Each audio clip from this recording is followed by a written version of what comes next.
Hello, my dears. My name is Joanna, and I welcome you to Johanna Draconis, the Deconstruction of C-PTSD podcast. In this episode, we will talk about something that is the question at the core of the illness. When does a trauma become PTSD? And when doesn't it? Picking up directly from last episode, I thought I could continue with it right away as it is connected. This also covers why some traumas cause some people PTSD, but not others.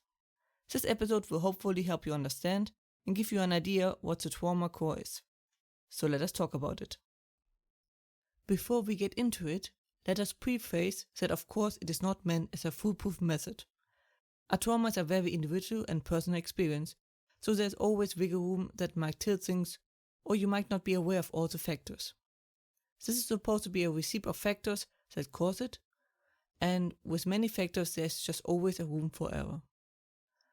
I will introduce the factors that play a role in this and how they are affected.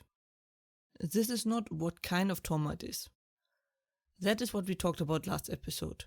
Just explains how big it becomes. As in theory, every trauma basically causes PTSD, sort of. But usually the mind has mechanisms to resolve it on its own. Which is why we get only a PTSD diagnosis after the symptoms last several weeks. You basically only get PTSD, by the official standards, if the trauma is too big for your own system, which is when additional steps are necessary. And this leads us to the factors that determine the size of the trauma. First, we get into the factors of the person affected, and then the factors of the trauma itself. As mentioned, we start with the factors that affect the person itself. First, brain capacity, which I would argue is the most important factor, as it is the backbone of it all. This factor is lowered by stress, tiredness, troubles, hunger, and the like.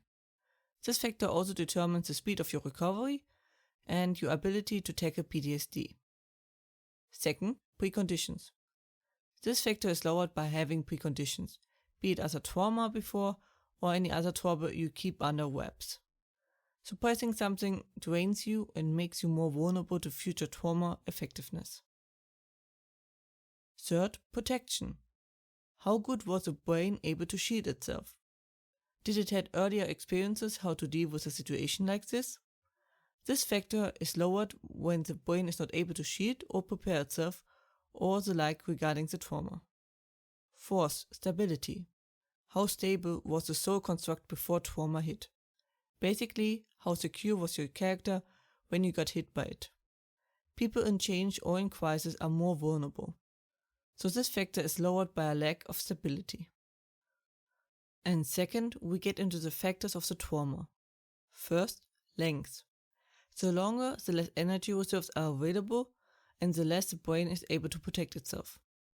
Over a very long period of time, it becomes basically impossible not to get PTSD and even get C-PTSD in most cases.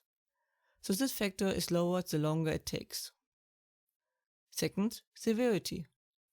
How severe was the trauma? A pretty straightforward factor, which is lowered the more severe trauma is.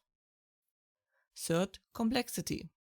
Where there are several factors involved, be it as a traumatic experience or just things that take a situation to a worse level. This factor is lowered the more complex the situation is. Fourth, aftermath. Was the brain afterwards able to relocate resources and calm down? Giving the brain some happy impulses and free space after a trauma can help tremendously, as studies have shown. This factor is lowered the more stressful the aftermath is. So to recap, there are several factors that determine the size of the trauma. The lower the factors are, the bigger the trauma, and they do add up easily. As much as many factors are out of our control, having a balanced mind helps you the most. The smaller, the easier the recovery and possibility of healing and curing. The size can vary greatly with so many factors, as you can imagine, but even a remotely sized trauma will cause PTSD, because of the brain capacity factor. Brain capacity is relevant twice, as it determines how much a trauma affects us, aka its size, and also if the resulting trauma is too big and therefore causes PTSD. The more brain capacity available, the bigger the trauma that can be processed. That has of course limitation, and if it takes too long, no brain capacity will be large enough to deal with it. Nonetheless, I hope this answers your question, why some trauma turn for some into PTSD. That was it for today's episode. I hope you found it helpful. Hope you are safe and well. And, as always, if you have any questions or feedback and the like, please let me know at contactme@johannadaconis.com. More information and transcripts you can find as usually under johannadaconis.com/podcast. Information regarding therapy you can find under johannadaconis.com/therapy, and links are in the description. I hope to see you next time.